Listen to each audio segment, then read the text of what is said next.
Hello, I am Jayanto Chatterjee from IIT Kanpur and we are discussing management of new products and services.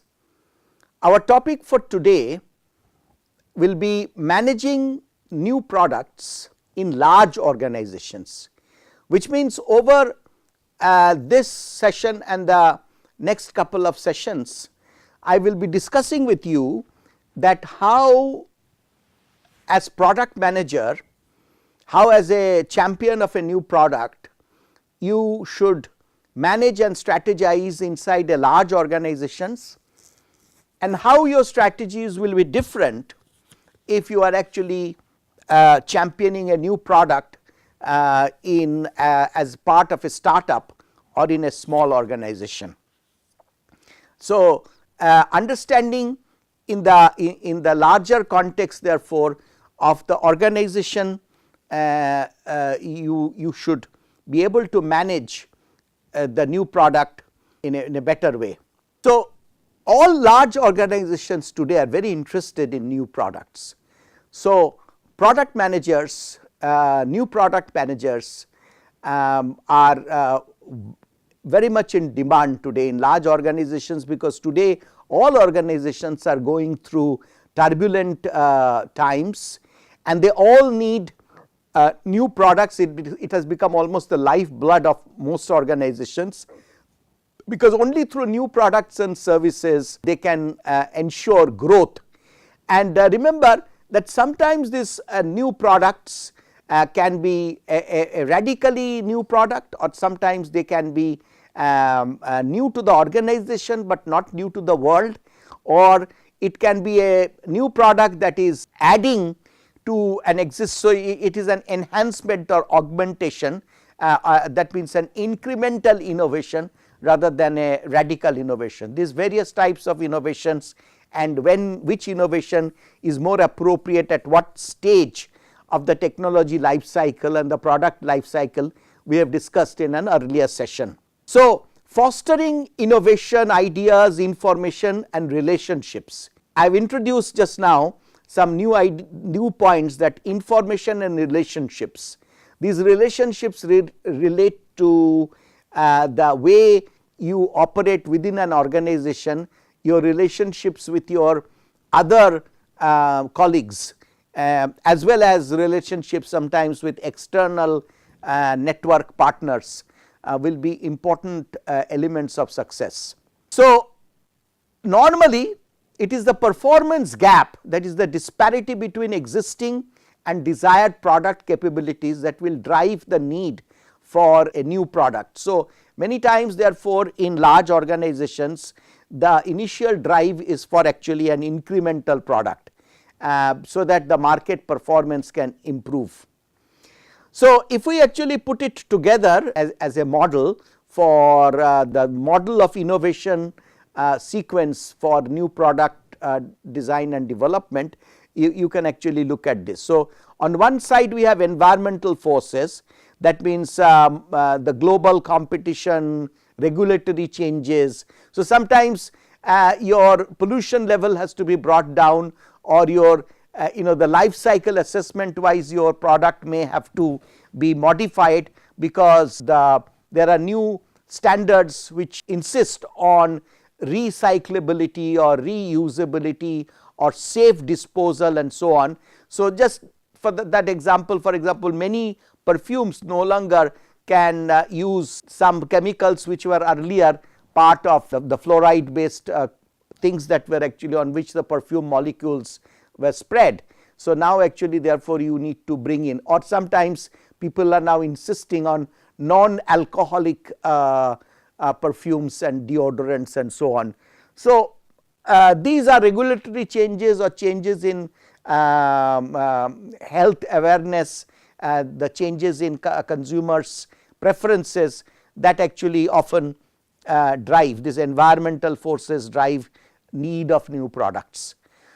And sometimes it can be driven, very often it can be driven by internal forces, that means new goals, need of new growth, need of more cash, need of better cash flow to balance the lumpy cash flows of large products. So, sometimes Big machine manufacturers, because their cash flows come in lumps as and when they deliver the machine, in the meantime they incur all the costs of components which are getting assembled for the final dispatch. So they need some other products to balance so that they have regular everyday sale. So for example, large electrical machine manufacturers often introduce in their product range elements that go into the domestic market, the switches and circuit breakers, etc., which are part of the everyday usage, so that there is a better cash flow in standard product sale, while the organization also makes large killings in project oriented very large equipment sales. So this balancing is an internal force, kind of an internal force. So both the external environmental forces, internal forces drive the need for change, and that actually creates this the subsequent cycles of change cycle. In succeeding within an large organization with a new product, you have to understand some new terminologies that I am going to explain. One is an idea champion.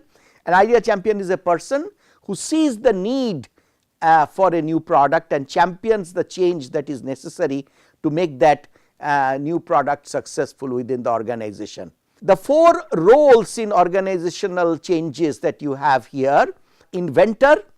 These are people who may be in your R&D department or people who are in the design department, people who develop.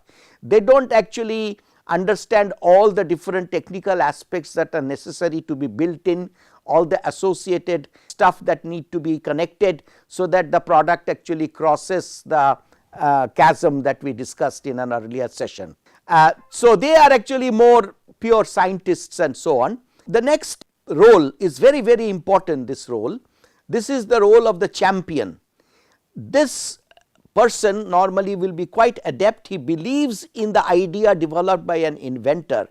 So normally the champion bridges between the scientist and the engineer and the management, higher level management, because the champion can actually visualize the benefit. Usually these people are, kind of, they can see the bigger picture, and they can then confront the organization with realities of cost, benefit, and they can actually manage all the politics that is there inside the organization, so that the inventor or the developer can get the necessary financial support to take their idea forward.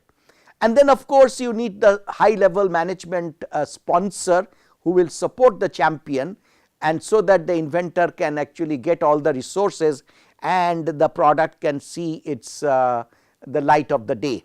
And then there is a positive role of a constructive critic, because that person will bring the reality test, that person. So usually you should embrace the constructive critics rather than trying to oppose them or being defensive against them.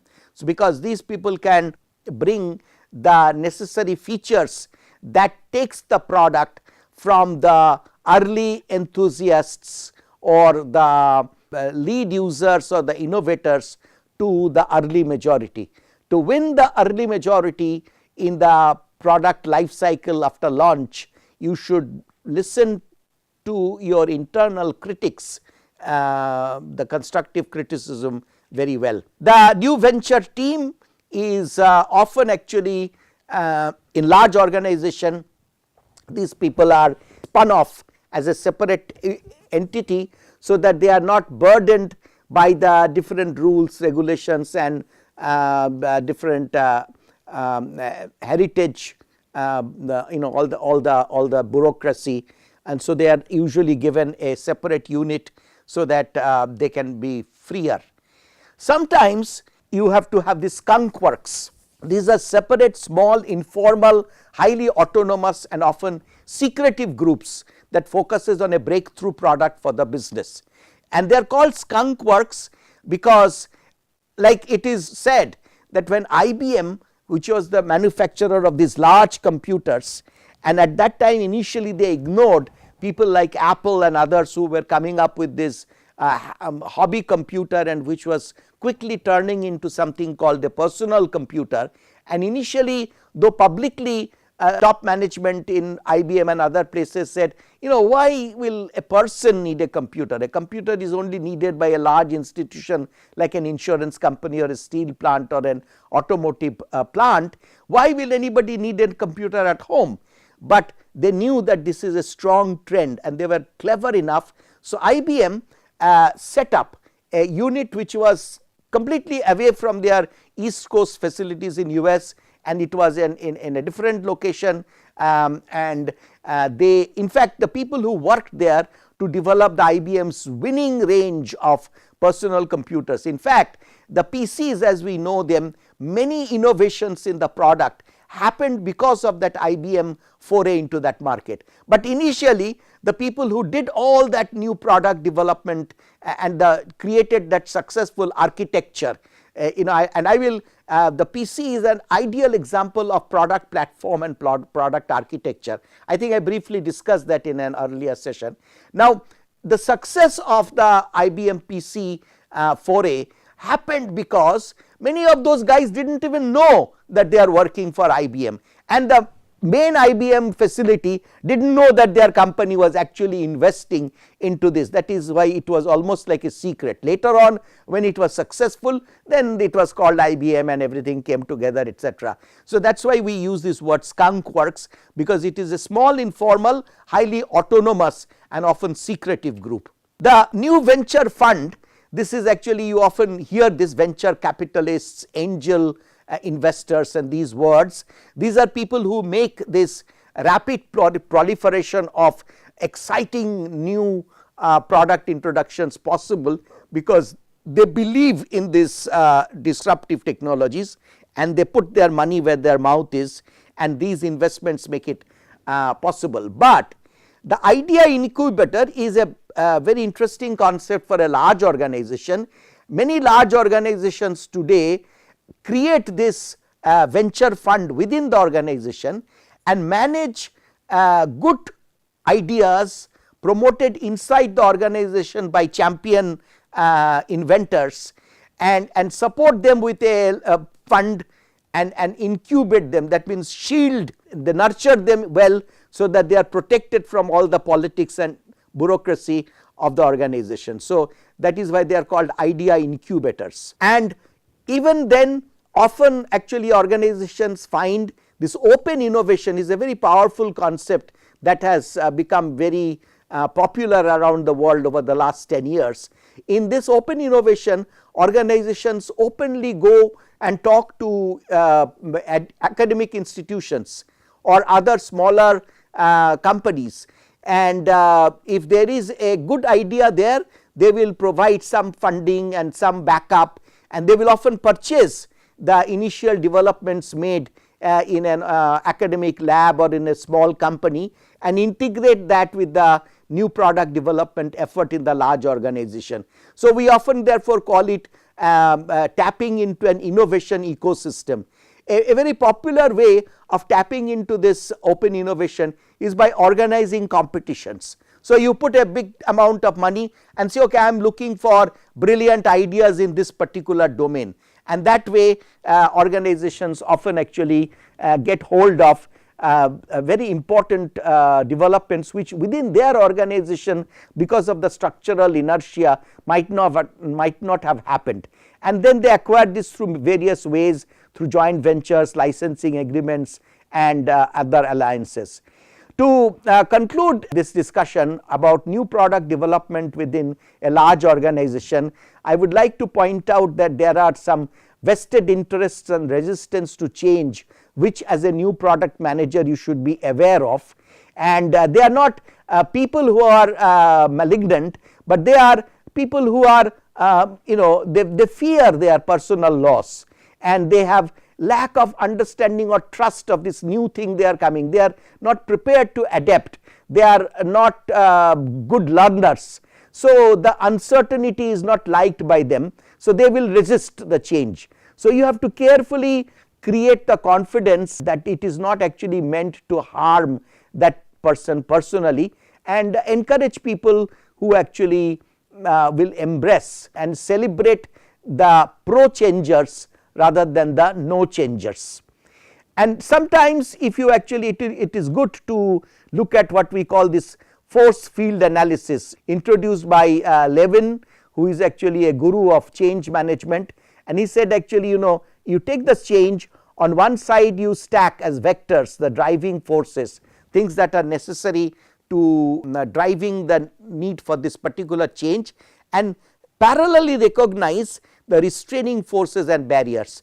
If you do this sort of force field, that means what is driving the need of the change and what is opposing the need of the change, sometimes your ideas will become clearer, your strategy will become clearer. I will end with this slide because I am going to introduce another powerful concept used in large organizations called the stage gate method, and the stage gate method is actually a good way of managing this horizontal linkage. You see here the new technology needs to be linked with the manufacturing department, that is the research department, manufacturing department, marketing department, other channel partners and other partners on the market side. They all need to be linked for a new product to become successful from the idea to commercial success stage. So, this journey is to be managed, this horizontal linkage model needs to be managed, and that is what we will discuss in the next session. Thank you.